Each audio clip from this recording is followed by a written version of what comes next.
بسم اللہ الرحمن الرحیم۔ سورہ قریش کا وظیفہ کس وقت کریں؟ مغرب کی فرض نماز پڑھنے کے بعد، یا مغرب کی سنتوں کے بعد، یا اوابین کی نماز پڑھنے کے بعد؟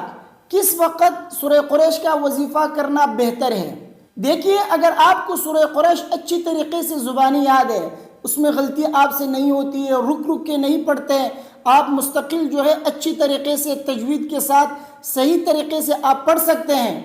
اور اس کے علاوہ مغرب کی نماز کے بعد آپ کوئی دوسرا وظیفہ بھی نہیں کرتے، تو پھر مغرب کی فرض نماز پڑھنے کے بعد سورہ قریش 11 مرتبہ پڑھنا یہ بہتر ہے۔ اور اگر آپ مغرب کی نماز کے بعد دیگر وظائف بھی پڑھتے ہیں، یا آپ کو سورہ قریش صحیح طریقے سے زبانی یاد نہیں ہے، رک رک کے پڑھتے ہیں، اس میں ٹائم لگتا ہے پڑھنے میں، 11 مرتبہ پڑھنے میں، تو پھر آپ کے لیے مغرب کی فرض نماز کے بعد نہیں بلکہ سنتوں کے بعد یا اوابین کے بعد آپ کو سورہ قریش کا وظیفہ کرنا چاہیے، کیونکہ علماء نے لکھا ہے کہ جن فرض نمازوں کے بعد سنت مؤکدہ ہو ان میں زیادہ تاخیر نہیں کرنی چاہیے، زیادہ گیپ نہیں رکھنا چاہیے، لمبی لمبی دعائیں نہیں کرنی چاہیے، لمبے لمبے وظائف نہیں پڑھنے چاہیے، کیونکہ اس میں فرائض اور سنتوں کے درمیان پھر زیادہ گیپ آ جاتا ہے۔ کوشش یہی ہونی چاہیے کہ فرض نماز کے بعد مختصر سی دعا کرے، یا مختصر سا کوئی وظیفہ اگر آپ پڑھنا چاہتے ہیں تو پڑھے، لیکن جلد سے آپ سنتوں میں مشغول ہو جائے۔ اور جن فرض نمازوں کے بعد سنت مؤکدہ نہیں ہے، جیسے کہ فجر کی نماز ہے، عصر کی نماز ہے، ان کے بعد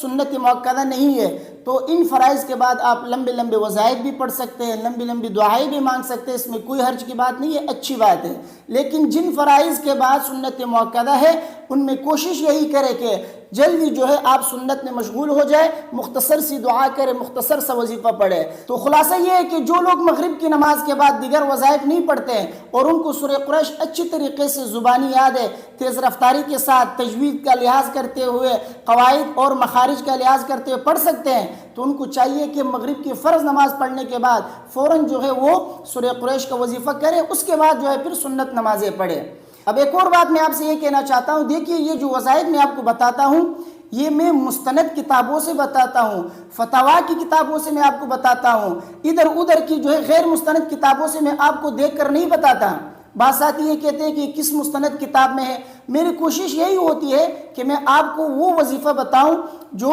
فتاوی میں لکھا گیا ہو، یا مستند کتابوں میں ہو، یا کسی صحیح حدیث میں ہو۔ اور اگر کسی وظیفے کے حوالے میں آپ کو کوئی ضعیف حدیث پیش کرتا ہوں تو میں اس کے ساتھ یہ بتاتا ہوں کہ یہ حدیث ضعیف ہے لیکن اس پر عمل کر سکتے ہیں، کیونکہ فضائل میں آپ ضعیف حدیث پر بھی عمل کر سکتے ہیں۔ تو جب بھی میں نے کوئی حدیث، اگر ضعیف حدیث میں نے آپ کے سامنے حوالے کے طور پہ پیش کیا ہے تو میں نے وہاں پر یہ ذکر کیا ہے کہ یہ حدیث ضعیف ہے لیکن اس پر آپ عمل کر سکتے ہیں، کیونکہ اس کے اور بھی شواہد موجود ہے۔ اس وجہ سے جب بھی کوئی وظیفہ میں آپ کے سامنے بیان کروں، آپ بغیر کسی شک و شبے کے یقین اور اخلاص کے ساتھ اس پر عمل کریں، انشاءاللہ اللہ تبارک و تعالی آپ کو اس سے کافی فائدہ عطا فرمائیں گے۔ مجھے امید ہے میری باتیں آپ کی سمجھ میں آ گئی ہوں گی۔ ویڈیو کو اپنے دوستوں کے ساتھ لازمی شیئر کیجیے گا۔ مجھے اپنے دعا میں یاد رکھیے۔ السلام علیکم ورحمۃ اللہ۔